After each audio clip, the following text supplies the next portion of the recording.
Assalamu alaikum. Wa alaikum salam. Thank you for coming here. Thanks for having me. It's good to be here. Could you share details about your life prior to your conversion? Yes, so before becoming a Muslim, my main interest in life was music. I also like playing football a lot. But my main what I saw myself doing was playing guitar, writing songs. I listened to a lot of Radiohead and U2 and Beatles and kind of saw myself being the next big rock star. I had a quite comfortable childhood, a nice small city in England.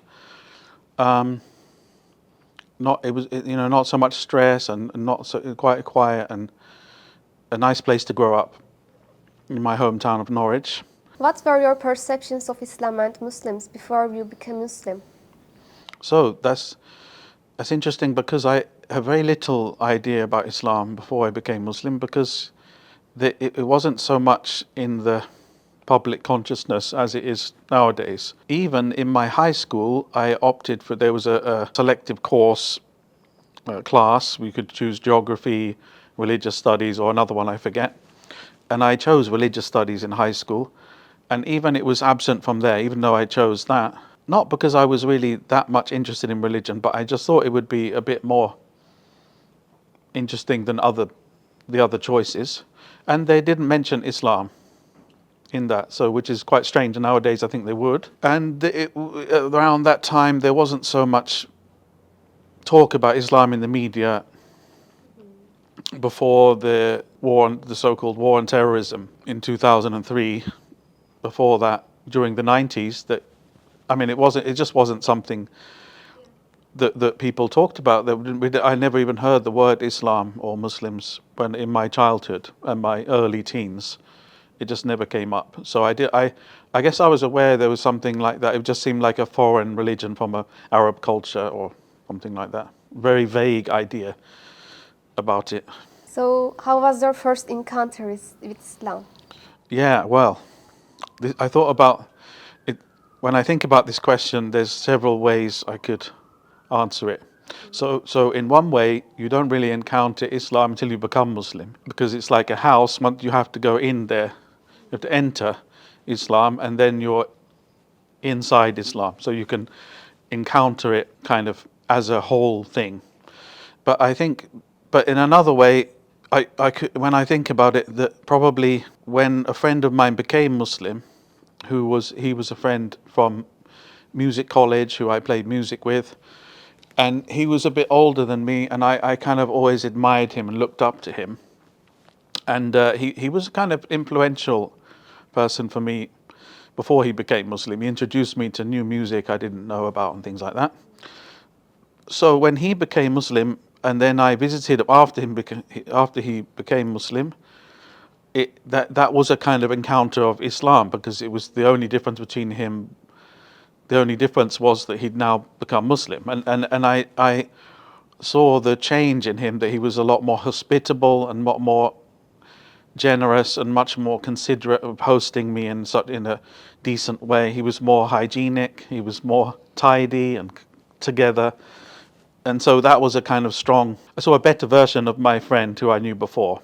But prior to that, I went to his wedding in the mosque, and that was also a strong encounter of going to a mosque and seeing all the Muslims together. And I remember going with my twin brother, who later became Muslim after me. And I said to him, if we ever join a religion, it's definitely this one. I said that, which is quite funny because it was a few years before I became Muslim. So like a lot of things, there isn't like one big eureka moment encounter. I would say the encounter is like that. How did your interest in Islam first develop? Well, from these encounters, These encounters. from encountering it as something that was kind of hidden.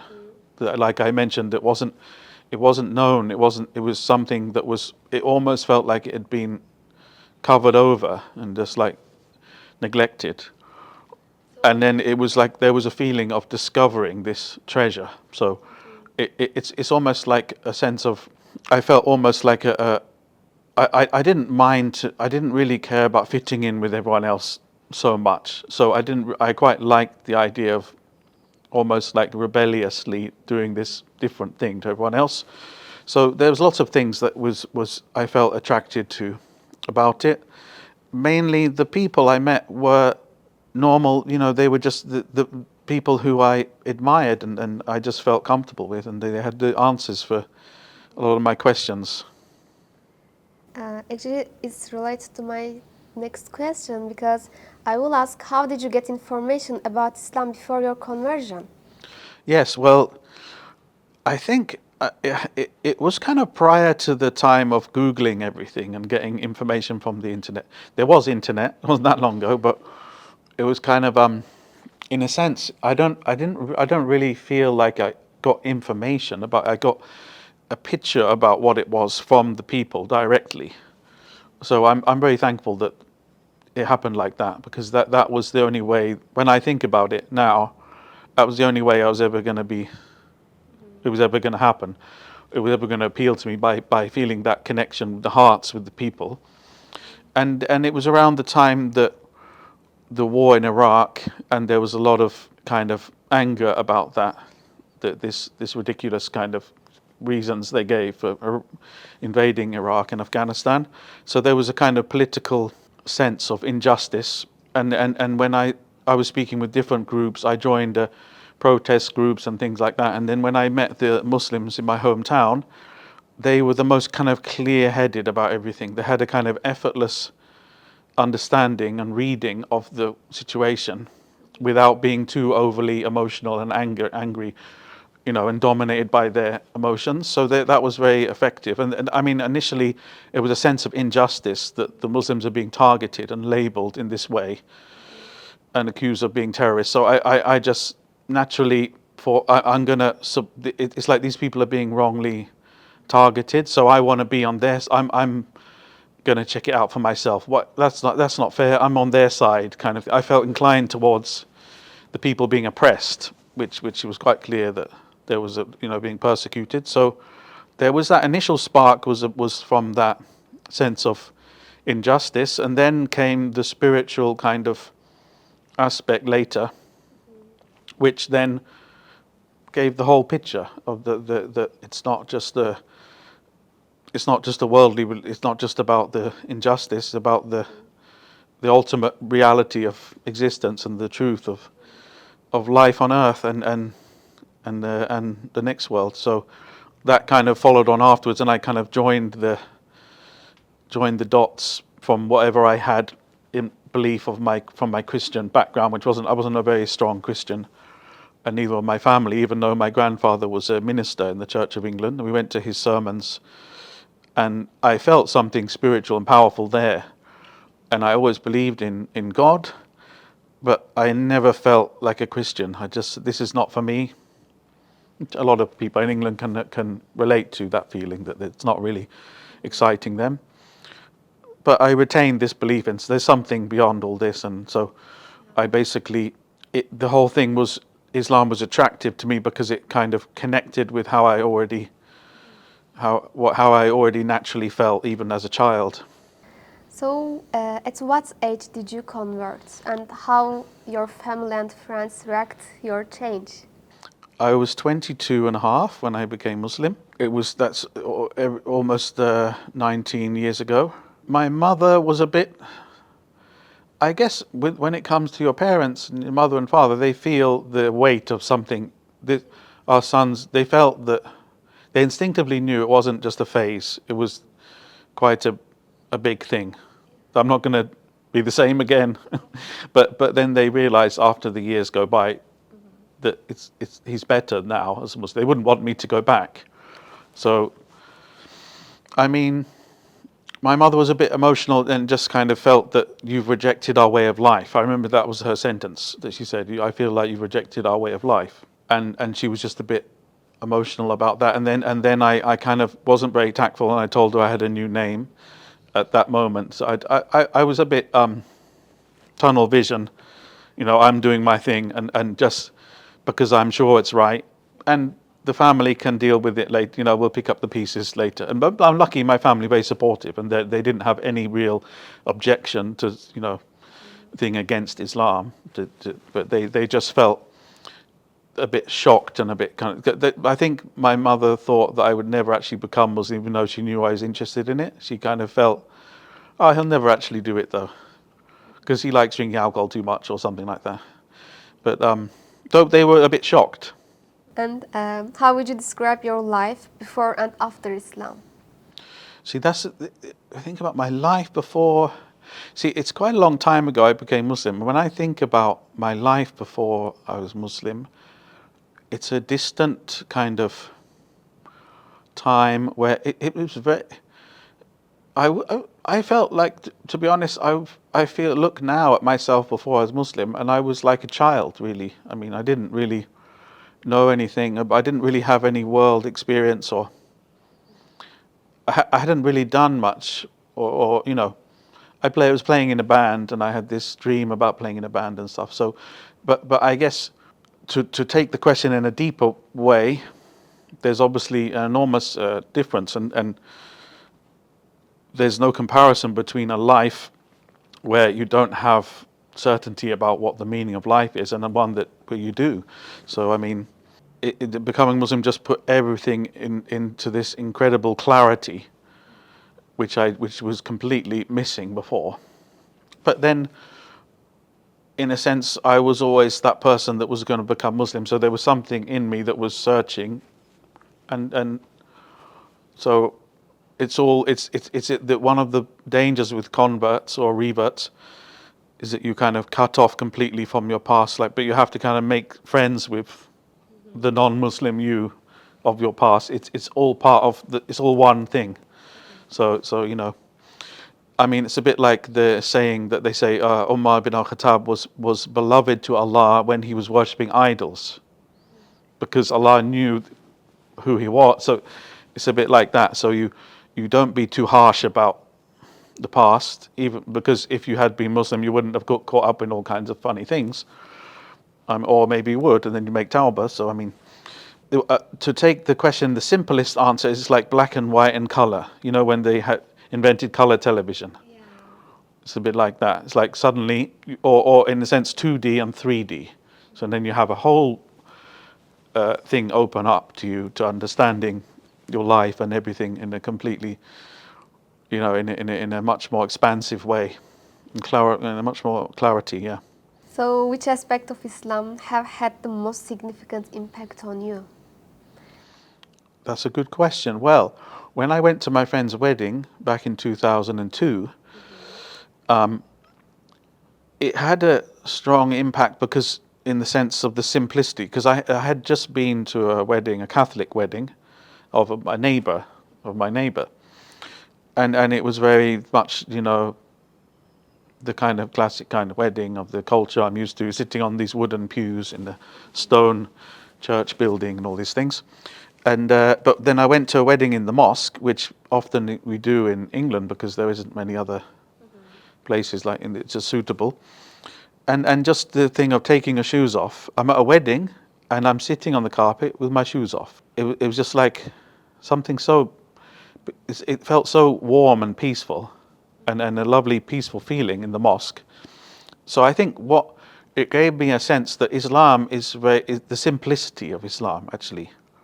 There isn't all these stained glass with some person, being crucified and funny faces staring at you and all this ornate, all these kind of extra kind of, all this kind of baggage stuck onto it. It was just very simple and peaceful and natural. So that had a strong effect on me, which led me to saying to my brother, if we join a religion, it'll be this one, because it just felt natural, basically. And it's the house of Allah. Yeah. So you're, in a sense, being hosted by Allah, and you take your shoes off. So, yeah. I mean, yeah, just those little things that I absorbed something. I was quite young. So I think around the age of 20 is an important age to discover who you are, what you're doing. And I'm glad that it happened around that time. So it's kind of like imprinted on me who I am, you know, finding myself like that as a Muslim. And then I felt naturally attracted to it, but I didn't really want to join a religion at that point. I was like, well, I don't know if I like it, but can't really be in a religion, you know, because I didn't really like religion. So it was kind of like there was some barriers which people have, which is kind of normal. People have from their experience of religion, because it's like a sense that religion means you're not free. But then when I realized that, in a sense, the opposite of that, that false religion means you're not free. So, but if you find the true religion, which is the one of your time, and you the uncorrupted true religion, then it's the opposite. Then that is the secret of being free. So I kind of discovered that my barriers were not, you know, were things that were just an illusion from my society, and my, you know, my, that were reinforced by the society I was in as well. So it's a case of kind of letting those things fall to bits. So, what guidance and advice would you offer for people who are investigating for Islam? For people who are investigating Islam, I would first of all to just, you can research about the information about Islam, but if you go too far with that, it can become confusing, perhaps. And so, in order to balance that out, I would say the most important thing is to taste something of the worship. So do look at how we do the abdeh, wudu, and namaz, and try doing that. Just try, what does it feel like to do that? And if you do that, it will put it in context, because Islam is not a kind of system of information or something. It's about our actions. So I would say investigate, go and meet Muslims, and go to their house for dinner, spend time with them, but also try on your own without telling anyone. Just try doing the prayer, and I recommend doing that because that's what I did before I was Muslim, and that helped me a lot. Just I was secretly praying a little bit, and no one knew it was my secret. And so that gave me a kind of, it was like, how do you say, like a kind of tranquility in my heart, which kind of made my heart completely at ease. And I felt a good taste of doing that, which is a central thing about Islam that all Muslims have to do. So if you're going to be a Muslim, you've got to do this. So let's try it first, see what it feels like, you know. So I would say that it's like before you jump in the swimming pool, have a little, dip your feet in, test it out a bit, and then and it will be natural. You'll know. Last question. What advice would you offer to new reverts and Muslim community? For every Muslim, and for new Muslims, it can be even more important because they can be in a vulnerable state where I mean, Islam, you can't learn Islam in one go. There's stages of going deeper and deeper in understanding Islam. So first of all, the intention has to be there. You have to make an intention to learn Islam as deeply and thoroughly as you can, and make sure that the teachers you have are inside what we call the Ahl Sunnah wa Jamaat, what you might say the standard recognized schools of teaching of Islam, which are traditional and inherited from all the centuries of the Muslim scholarship. You have the four madhabs, and one of the four, and then you have the different schools of, the two schools of Aqidah or Kalam, shouldn't be other than that. And don't reject Sufism, but just because there's some Sufis who take it too far or do some wrong, you know, misapply what Sufism is supposed to be, don't reject that because it's part of Islam. As we know from the famous hadith where the angel Jibril, or as the Christians say, the archangel Gabriel, came in the form of a man, and he questioned the Prophet about, sallallahu alaihi wasallam, about the religion, and it's made up of these three. I'm not going to try to narrate the whole hadith, but many people know it. That he said it is Islam, Iman, and Ihsan. Every Muslim should be aware that their deen or their religion is made up of these three things. So we should all make intention to try to learn these three things.